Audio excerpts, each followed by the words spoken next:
बिस्मिल्लाहिर्रहमानिर्रहीम। अस्सलाम वालेकुम नाज़रीन, उम्मीद है आप सब खैरियत से होंगे।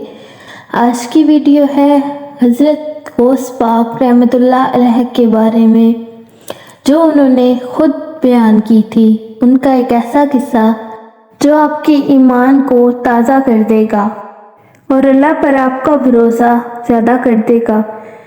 तमाम देखने वालों से गुजारिश है कि इस वीडियो को पूरा देखिएगा। मोहतरम नाज़रीन, आप रहमतुल्लाह अलैह फरमाते हैं कि एक बार का जिक्र है जब मैं बगदाद शरीफ में था और ज़माना तालिब इल्मी में तालीम हासिल कर रहा था। जब मैं अपने घर को छोड़कर बगदाद शरीफ में आया था तो जो दीनार मुझे मेरी वालदा ने दिए थे वो ख़त्म हो चुके थे। इसकी वजह से मुझे काफ़ी तंगदस्ती और आजमाइश का सामना करना पड़ गया था और कई रोज़ तक मुझे खाने के लिए कुछ भी ना मिला। अब ऐसा हाल था कि किसके आगे हाथ फैलाएं, अल्लाह के सिवा किससे मांगे। भीख तो सिर्फ अल्लाह से ही मांगी जा सकती है।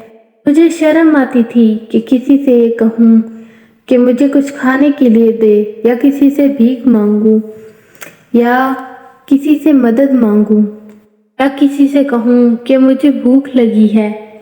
अगर इस वीराने से, इस जंगल से मिल जाता तो इससे अच्छी तो कोई बात ही नहीं थी।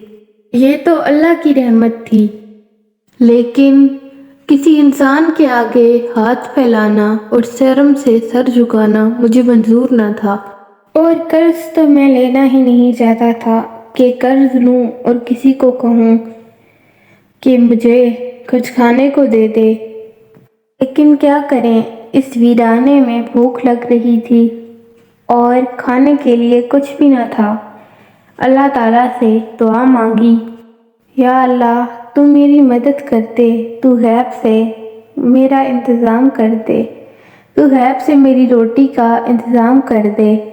एक दिन भूख की शिद्दत से मैं दरियाए तजरा की तरफ गया ताकि वहाँ पर साग या सब्ज़ी के पत्ते खा सकूं, लेकिन वहाँ मुझसे पहले बहुत से फुकरा और दरवेश मौजूद होते और अगर उन्हें खाने की कोई चीज़ मिलती तो उन सब पर उनका रश पड़ जाता था। मैं शहर लौट आया कि वहाँ पर कोई चीज़ तलाश करूं, लेकिन वहाँ भी कुछ भी नहीं था। आखिर मैं मस्जिद के कोने में बैठ गया और अल्लाह का जिक्र करने लगा। शिद्दत भूख और प्यास से मेरी हालत खराब हो गई थी। मेरा सर चकराने लगा और आंखों के आगे अंधेरा छा गया। फाका इतना बढ़ गया कि जिस्म में जान नहीं रही थी। तभी गैब से आवाज़ आई कि अब्दुल कादिर, अब आप बर्दाश्त नहीं कर सकोगे, जाओ और किसी से कर्ज मांगो, किसी से कर्ज लो और किसी से कर्ज लेकर अपने लिए रोटी लेकर आओ। आप किसी से कर्ज नहीं लेना चाहते थे, लेकिन भूख की शिद्दत इतनी बढ़ गई थी और इतनी ज़्यादा भूख लगी थी कि आप मजबूर होकर शहर की जानिब चल दिए। दुकानें तो बहुत थी, मगर आपको एक नान बाई की दुकान नजर आई। वो बहुत गर्म और खस्ता नान थे जो वो आपके सामने तंदूर से निकाल रहा था। आप चलते हुए नान वाले के पास आए। उस नान वाले ने आज से पहले आपको नहीं देखा था, क्योंकि आपने आज से पहले उससे या किसी भी नान वाले से कोई रोटी नहीं ली थी।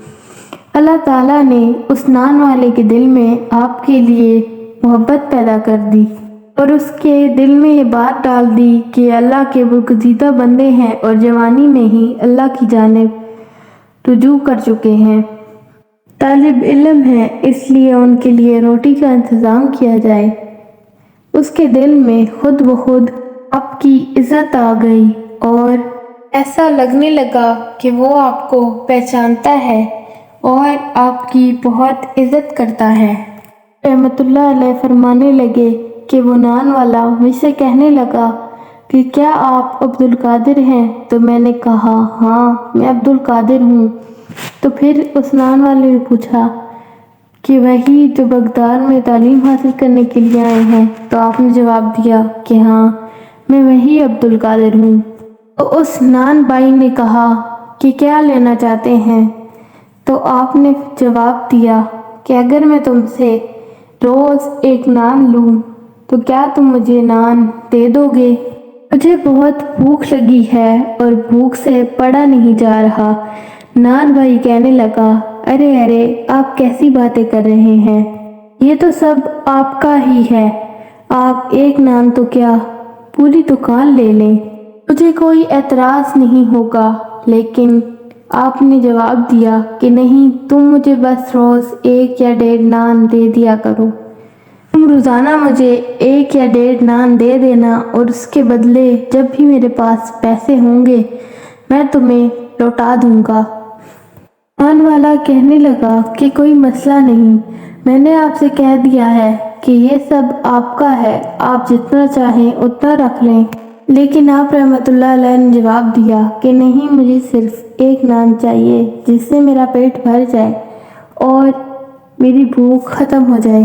ایسے ہی دن گزرتے گئے اور میں روز اس نان بائی سے نان لینے لگا اور علم حاصل کرنے لگا۔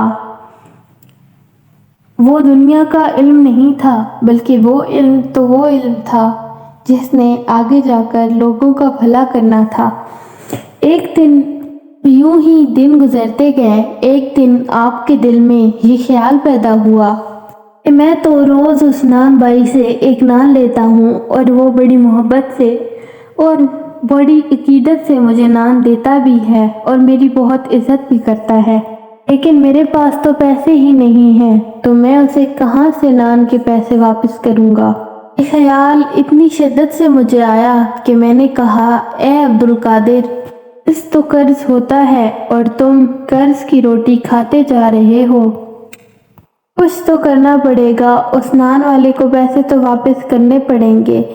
آپ کہتے ہیں کہ مجھے اتنی شرم آئی کہ اس شرم کے مارے میں 3-4 دن تک اس کی دکان پر نہیں گیا، یہ سوچ کر کہ میں اس سے نظریں کیسے ملاؤں گا۔ ایک دن آپ بیٹھے ہوئے تھے تو آپ کو غیب سے آواز آئی، کوئی پکارنے والا کہہ رہا تھا کہ اے عبدالقادر، آپ کی روٹی کا ذمہ اللہ تعالیٰ نے لیا ہے اور آپ کا قرض بھی وہی اتارے گا، آپ پریشان نہ ہوں، آپ کو روٹی لینے جانا چاہیے۔ میں نے یہ فیصلہ کیا ہے کہ آئندہ میں وہاں نہیں جاؤں گا۔ پھر غیب سے آواز آئی کہ اللہ تعالیٰ آپ کو بہت چاہتا ہے، آپ کی روٹی کا ذمہ اس کے ذمہ ہے اور وہ انشاءاللہ آپ کو قرض سے خلاصی عطا کرے گا۔ آپ کو ایک جگہ کا پتہ بتایا گیا کہ آپ وہاں جائیں اور وہاں پر آپ کو جو کچھ ملے اسے جا کر اس نان بائی کو دے دینا اور اس سے اپنا قرض چکا دینا۔ آپ اس جگہ گئے تو وہاں پر ویرانہ تھا، کوئی زی رو نہیں تھا۔ وہاں پر آپ کو ایک آٹے کی تھیلی نظر آئی، آپ اس آٹے کی تھیلی کے پاس گئے اور اسے اٹھا لیا اور اس نان بائی کی دکان پر چلے گئے۔ اس نان بائی نے کہا کہ حضور یہ کیا ہے؟ تو میں نے فرمایا کہ خود دیکھ لو۔ وہ بھی اسے آٹے کا تھیلا ہی سمجھ رہا تھا، لیکن جیسے ہی اس نے اسے کھولا تو اس کے اندر سے بہت سارا سونا نکلا۔ یہ دیکھ کر نان بائی حیران ہو گیا اور کہنے لگا کہ یہ کیا ہے؟ تو میں نے کہا کہ کیا دیکھا تم نے؟ اس نے کہا کہ اس میں تو بہت سارا سونا ہے، آپ نے اگر قرض چکانا ہی تھا تو بعد میں چکا دیتے اور 2-4 سکے ہی دے دیتے، یہ قرض اتنا تو نہیں تھا جتنا آپ نے مجھے سونا دیا ہے۔